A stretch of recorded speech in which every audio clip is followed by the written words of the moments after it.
Nous poursuivons à présent notre série de reportages 10 ans après le 11 septembre. Vous vous souvenez peut-être de la fameuse tour numéro 7 qui s'est écroulée après les Twin Towers. Les familles des victimes se posent encore des questions sur cet effondrement. Nora Boubetra et Laurent Beaufils les ont rencontrés. Bob McIlvaine est un père en colère. Sur les lieux des attentats, le voilà fustigeant son pays qui, dit-il, n'a pas répondu à ses questions sur les circonstances du décès de son fils. D'après lui, il est mort dans le lobby de la tour numéro 1 avant qu'elle ne s'effondre, mais son corps porte des impacts d'explosion. Quand vous vous rendez au travail, votre visage explose, votre poitrine et vos bras sont désintégrés. Je pense que ça mérite une enquête. Son fils Bobby était dans la tour mort et c'est l'un des très rares corps retrouvés sur le site. 10 ans de quête pour la vérité, 10 ans de recherche.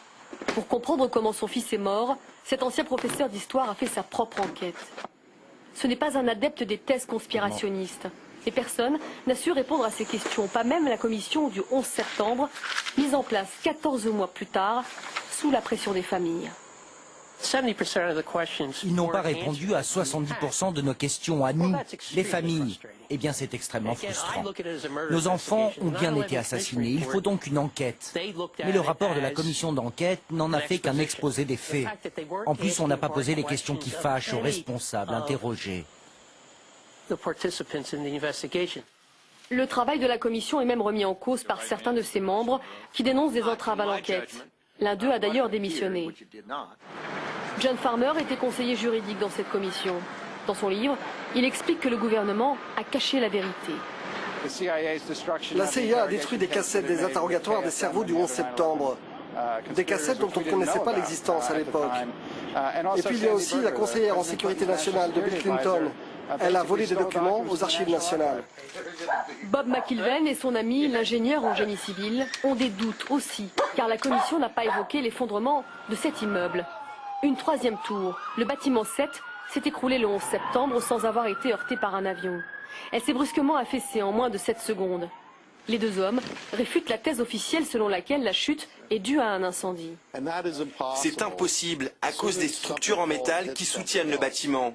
Avec un incendie, dès qu'un étage s'effondre et qu'il en heurte un autre, sa chute est ralentie par la structure. Il perd en rapidité et là, c'est pas le cas. L'immeuble est tombé d'un coup. La seule chose qui puisse éliminer rapidement la structure, c'est l'utilisation d'un engin explosif. Bob McIlvaine n'est pas le seul à remettre en question l'histoire officielle. Pilotes, architectes, officiers supérieurs, politiciens, à coup de publicité, ils sont toujours plus nombreux à réclamer une enquête indépendante. Dans 3 jours auront lieu les cérémonies du 11 septembre. Mais Bob n'ira pas à Ground Zero. Il passera cette journée sur la tombe de son fils, à qui il a promis la vérité.